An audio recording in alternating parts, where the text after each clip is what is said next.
Wala nang maraming paligoy-ligoy pa, diretso sa punto na. Maiksi lang ang komentaryo, pero diretso sa punto. Maraming kuro-kuro, may tiwali, may totoo. Dito, sa puntong diretso tayo. Punto, diretso. Mga kabunyog, pag-usapan natin itong tungkol kay Pulong. Kay Pulong Duterte, hindi umubra ang hambog ni Pulong, durog ni Trillanes. ha? Mayroon kasing sinabi si Pulong, reaksyon niya dito sa impeachment ng kapatid niyang si Sara. Ang yabang ni Pulong ang hambog ni Pulong, ayan, inisahan lang, ang iksi lang ng sinabi ni dating Senador Sani Trillanes. Wala Durog yung pahayag ni Pulong Duterte. Ito kasing si Pulong Duterte ay nung nabalitaan niya, siyempre nakikita niya na gumugulong na talaga yung impeachment laban sa kanyang kapatid. Nakita niya nakalusot na sa Justice Committee. Mayroon ng sufficiency in sufficient yung probable cause.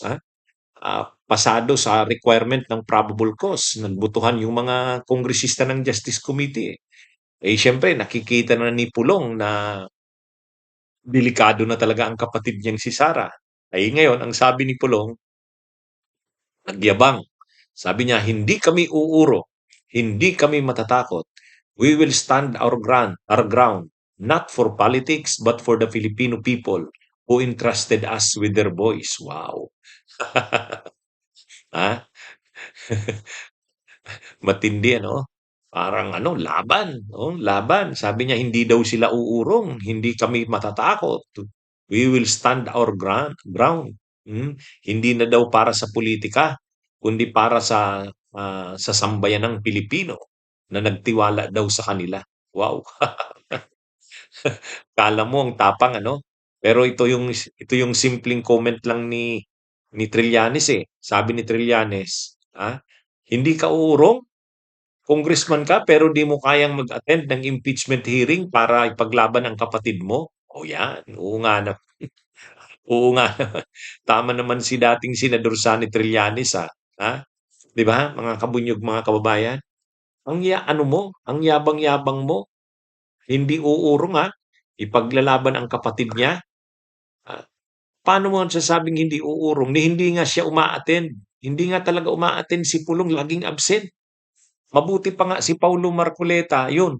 Solo flight si Paulo Marcoleta, minsan inaalalayan ni Suntay, oh, doon sa Justice Committee hearing. Kasi kahit hindi ka naman member ng Justice Committee, pwede ka pa rin pumunta doon, mag-manifest ka. Hindi ka pwedeng bumoto, pero pwede kang mag-manifest. Ipakita mo yung yung pinaglalaban mo ang kapatid mo. O yun, tama si dating Senador Sani Trillanes. Kung matapang nga si Pulong, matapang sila. May anak pa siyang kongresista, yung Omar. Mayroon pa silang pinsan, yung Harold, ano?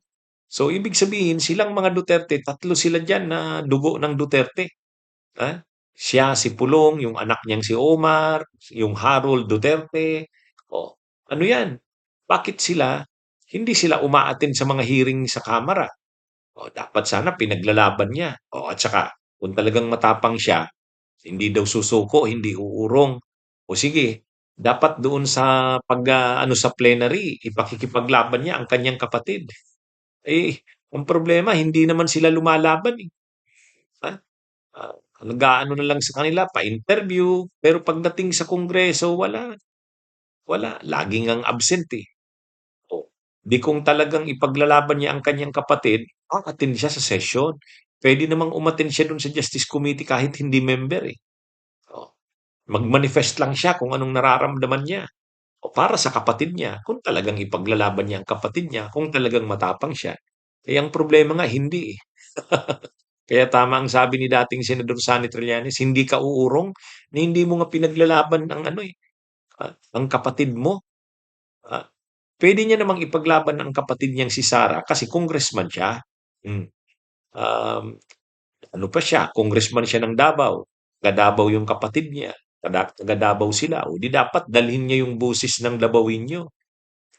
Kaya lang wala eh. Ha? Wala naman talagang alam itong si Pulong, eh, walang alam, hmm. Kaya lang naman naging congressman, dala-dala yung apelyido ng Duterte, pero wala ring alam, eh. Ang alam lang niyan, ah, magkaroon ng malaking pondo. Ay 'di ba nung panahon na presidente pa ang ama niyang si Digong, 51 billion ang hawak niyang, proyekto sa first district lang niya ng Davao, mula 2019 to 2022. O gano'n, do'n siya magaling. Pero yung makidebate, yung makipagbalita-balitan, wala. Tapos ngayon ang lakas ng loob niyang magsabing hindi uurong. Hindi uurong, hindi na nga umaattend sa mga hearing, hindi po laging absent, eh. Tapos papaano ka magsasabing hindi ka uurong, ipaglalaban mo ang kapatid mo na ini-impeach ngayon?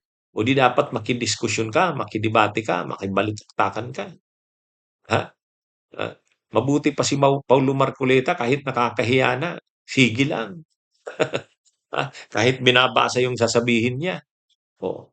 Itong si Pulong wala, oh, panay dada lang, panay dakdak lang, oh, nagpapa-interview sa media, pero yung laban talaga, yung ikikipaglaban ng kapatid niya, wala, wala, ha? Ano yun? Kaya tama si Trillanes. Anong sinasabi mong hindi ka uurong? Anong sinasabi mong ah, hindi matatakot, hindi natatakot? Ay hindi nga umaattend sa mga hearings at sa mga session ng actually laging absent itong lagi itong absent si Pulong, eh. Tapos sasabihin mo pa ngayon hindi matatakot, hindi uurong. Eh, wala wala pa nga yang impeachment ni Sara, umuurong na, hindi na nga umaattend. Ngayong impeachment ni Sara, wala rin, hindi rin sila makita. Hmm, ano 'yan, dapat sana bilang kapatid, ipaglalaban mong kapatid mo, yun. Ayan ang ano, makikipag-ano ka, balik-baktakan, hmm. Pero hindi nga, eh, hindi makita and yet mayabang na nagsasabing, "Hindi kami uurong, hindi kami matatakot, ha, we will stand our ground." Laging absent tapos we will stand our ground.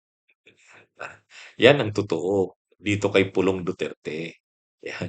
Kaya, ah, durog kay Trillanes, eh. Sinimplihan lang ni Trillanes, ang iksi lang ng comment ni Trillanes. Oh, kaya tama naman si Trillanes, eh.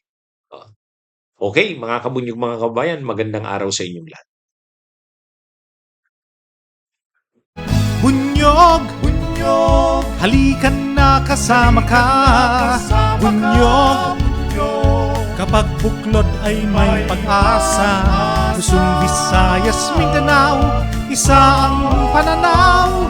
Sa bagong Pilipinas ang bunyog isisigaw. Bunyog